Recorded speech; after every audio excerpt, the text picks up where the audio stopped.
निर्जला एकादशी व्रत कथा। जय श्री कृष्णा, राधे राधे। आप सभी को निर्जला एकादशी की हार्दिक शुभकामनाएं। निर्जला यानी यह व्रत बिना जल ग्रहण किए और उपवास रखकर किया जाता है। इसलिए यह व्रत कठिन तप और साधना के समान महत्व रखता है। ज्येष्ठ मास शुक्ल पक्ष की एकादशी निर्जला एकादशी कहलाती है। इस व्रत को भीमसेन एकादशी या पांडव एकादशी के नाम से भी जाना जाता है। पौराणिक मान्यता है कि 5 पांडवों में एक भीमसेन ने इस व्रत का पालन किया था और वैकुंठ को गए थे, इसलिए इसका नाम भीमसेनी एकादशी भी हुआ। निर्जला एकादशी की कथा सुनने मात्र से सभी मनोकामनाएं पूर्ण हो जाती हैं। तो आज मैं आप सभी को सुनाने जा रही हूँ निर्जला एकादशी व्रत की बड़ी ही दुर्लभ कथा। हस्तिनापुर का राज दरबार आज विशेष रूप से सुसज्जित है। स्वर्ण सिंहासन, श्वेत चंवर, रत्न जड़ित दीपमालाओं की आभा से मंडप जगमगा रहा है। पांडवों के बीच बैठा है बल का प्रतीक भीमसेन। किंतु आज उनके मुख पर पराक्रम नहीं, बल्कि गंभीर दुविधा की रेखाएं हैं। हर एकादशी पर माता कुंती, सहदेव, नकुल, अर्जुन और स्वयं युधिष्ठिर महाराज और द्रौपदी सभी व्रत रखते हैं, संयम और श्रद्धा के साथ। लेकिन भीम जो अग्नि से उत्पन्न है, जिनकी अग्नि जैसी भूख है, वे हर बार मन मारकर उस पुण्य से वंचित रह जाते हैं। आज युधिष्ठिर महाराज नहीं, बल्कि राजसभा में स्वयं भीमसेन भगवान श्री कृष्ण से पूछ रहे हैं, हे मधुसूदन, मुझे कोई ऐसा मार्ग बताइए कि मैं भी व्रत का पुण्य प्राप्त कर सकूं। किंतु अपने शरीर की भूख की मर्यादा में रहकर क्या कोई ऐसी एकादशी है जो पूरे वर्ष के व्रतों का फल एक साथ दे दे? भीमसेन के मुख से ऐसी बातें सुनकर श्री कृष्ण मंद मुस्कान के साथ कहते हैं, हे भीम, एक ही एकादशी है निर्जला एकादशी, जो कि पूरे वर्ष की एकादशियों के समान पुण्य देती है। यह व्रत तुम्हारे जैसे वीर के लिए ही है। तो आइए प्रिय श्रोताओं, इस दिव्य संवाद के साथ आरंभ करते हैं निर्जला एकादशी की पावन व्रत कथा, जिसमें छुपा है मोक्ष, पुण्य और भगवान विष्णु की असीम कृपा का रहस्य। पद्म पुराण में वर्णित निर्जला एकादशी व्रत कथा के अनुसार एक बार युधिष्ठिर महाराज ने भगवान श्री कृष्ण से कहा, जनार्दन, अपरा एकादशी का सारा महात्म्य मैंने सुन लिया। अब ज्येष्ठ मास के शुक्ल पक्ष में जो एकादशी आती हो उसका भी वर्णन कीजिए।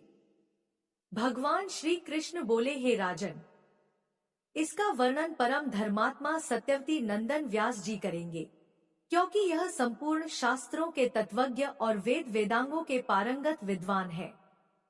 तब वेदव्यास जी कहने लगे, दोनों ही पक्षों की एकादशियों को भोजन ना करें। द्वादशी को स्नान आदि से पवित्र होकर फूलों से भगवान केशव की पूजा करके नित्य कर्म समाप्त होने के पश्चात पहले ब्राह्मणों को भोजन देकर अंत में स्वयं भोजन करें। राजन, जन्ना शौच और मरना शौच में भी एकादशी को भोजन नहीं करना चाहिए।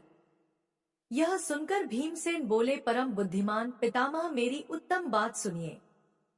राजा युधिष्ठिर, माता कुंती, द्रौपदी, अर्जुन, नकुल और सहदेव यह एकादशी को कभी भोजन नहीं करते और मुझसे भी हमेशा यही कहते हैं कि भीमसेन, तुम भी एकादशी को ना खाया करो। किंतु मैं इन लोगों से यही कह दिया करता हूँ कि मुझसे भूख नहीं सही जाएगी। तब भीमसेन की बात सुनकर व्यास जी ने कहा कि भीम, अगर तुम्हें स्वर्गलोक की प्राप्ति अभीष्ट है और तुम नरक को दूषित समझते हो तो दोनों पक्षों की एकादशी को भोजन कभी मत करना। तब भीमसेन फिर बोले, महाबुद्धिमान पितामह, मैं आपके सामने बिल्कुल सच्ची बात कह रहा हूँ। एक बार भोजन करके भी मुझसे व्रत नहीं किया जा सकता, फिर उपवास करके तो मैं भला रह ही कैसे सकता हूँ।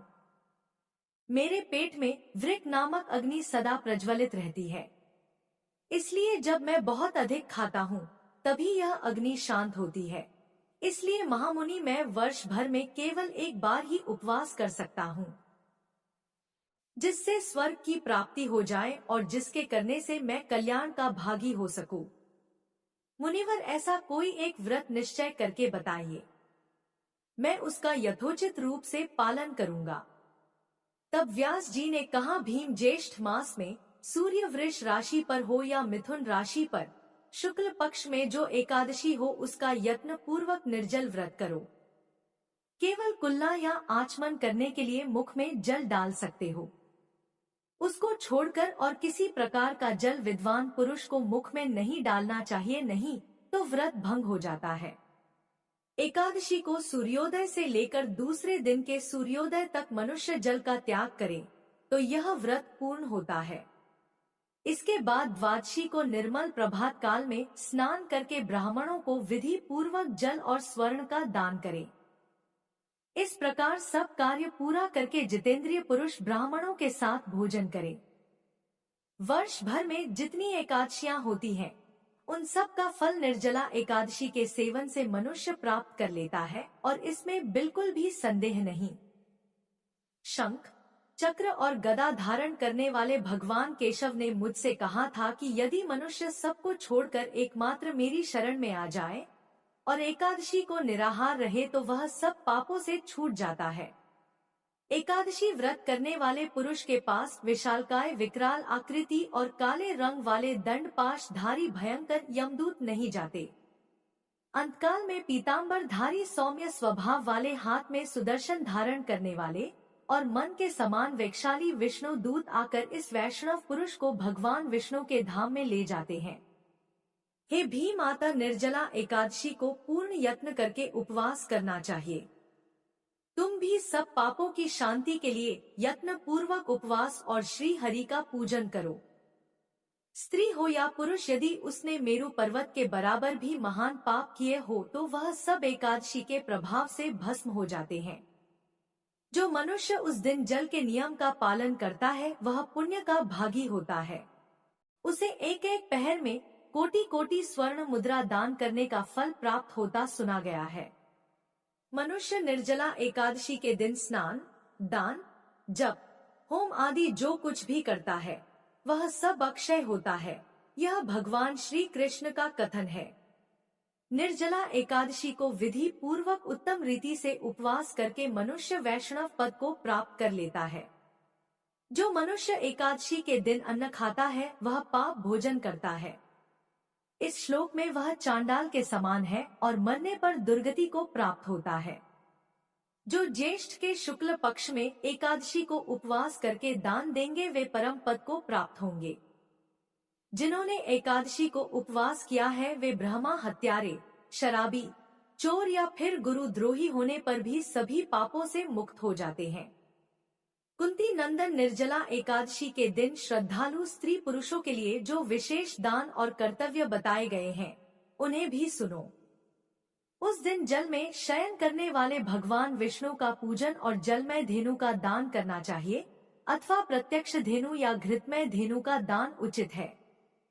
पर्याप्त दक्षिणा और भांति भांति के मिष्ठानों द्वारा यत्न पूर्वक ब्राह्मणों को संतुष्ट करना चाहिए। ऐसा करने से ब्राह्मण अवश्य संतुष्ट होते हैं और उनके संतुष्ट होने पर श्री हरि मोक्ष प्रदान करते हैं। जिन्होंने शम, दम और दान में प्रवृत्त हो श्री हरि की पूजा और रात्रि में जागरण करते हुए इस निर्जला एकादशी का व्रत किया है, उन्होंने अपने साथ ही अपनी बीती हुई 100 पीढ़ियों को और आने वाली 100 पीढ़ियों को भगवान वासुदेव के परमधाम में पहुंचा दिया है। निर्जला एकादशी के दिन अन्न, वस्त्र, गौ, जल, शया, सुंदर आसन, कमंडल और छाता दान करने चाहिए। जो श्रेष्ठ और सुपात्र ब्राह्मण को जूता दान करता है वह सोने के विमान पर बैठकर स्वर्ग लोक में प्रतिष्ठित होता है। जो इस एकादशी की महिमा को भक्ति पूर्वक सुनता तथा जो भक्ति पूर्वक उसका वर्णन करता है वे दोनों स्वर्ग लोक में जाते हैं। चतुर्दशी युक्त अमावस्या को सूर्य ग्रहण के समय श्राद्ध करके मनुष्य जिस फल को प्राप्त करता है वही इसके श्रवण से भी प्राप्त होता है। पहले दंत धावन करके यह नियम लेना चाहिए कि मैं भगवान केशव की प्रसन्नता के लिए एकादशी को निराहार रहकर आचमन के सिवा दूसरे जल का भी त्याग करूंगा। द्वादशी को देव देवेश्वर भगवान विष्णु की पूजा करनी चाहिए। गंध, धूप, पुष्प और सुंदर वस्त्र से विधि पूर्वक पूजन करके जल का घड़ा संकल्प करते हुए कुछ मंत्र का उच्चारण करें। संसार सागर से तारने वाले देव देव ऋषिकेश, इस जल के घड़े का दान करने से आप मुझे परम गति की प्राप्ति कराइए। व्यास जी कहते हैं, भीमसेन, ज्येष्ठ मास में शुक्ल पक्ष की जो शुभ एकादशी होती है उसका निर्जल व्रत करना चाहिए तथा उस दिन श्रेष्ठ ब्राह्मणों को शक्कर के साथ जल के घड़े दान करने चाहिए। ऐसा करने से मनुष्य भगवान विष्णु के समीप पहुंचकर आनंद का अनुभव करता है। इसके पश्चात द्वादशी को ब्राह्मण भोजन कराने के बाद स्वयं भोजन करें। जो इस प्रकार पूर्ण रूप से पाप नाशिनी एकादशी का व्रत करता है वह सब पापों से मुक्त होकर अनामय पद को प्राप्त होता है। ऐसे व्यक्ति को मोक्ष की प्राप्ति हो जाती है। जैसे ही श्री कृष्ण ने कथा समाप्त की, हस्तिनापुर का राज दरबार एक बार फिर दिव्य ऊर्जा से भर गया। श्री कृष्ण के मुख से निकली हर बात जैसे भीमसेन के मन का भार हर लेती है। वे हाथ जोड़कर श्री कृष्ण को प्रणाम करते हैं। हे केशव, आपने मुझे वह अमूल्य उपाय बताया जो मुझे मेरे परिवार के व्रत सदृश पुण्य की ओर ले जाएगा। आज मैं भी व्रत के पवित्र पथ पर अग्रसर हो पाया। श्री कृष्ण ने भीम के कंधे पर हाथ रखकर कहा, हे भीम, यह व्रत केवल तप नहीं, श्रद्धा है और तुम्हारे जैसे भक्तों के लिए ही है जो भीतर से सच्चे हैं। इस प्रकार इस कथा से हमें न केवल व्रत का महत्व ज्ञात होता है बल्कि यह भी समझ में आता है कि श्रद्धा से किया गया एक व्रत भी वर्ष भर की तपस्या का फल दे सकता है, अगर वह पूर्ण निष्ठा, संयम और भक्ति के साथ किया गया हो।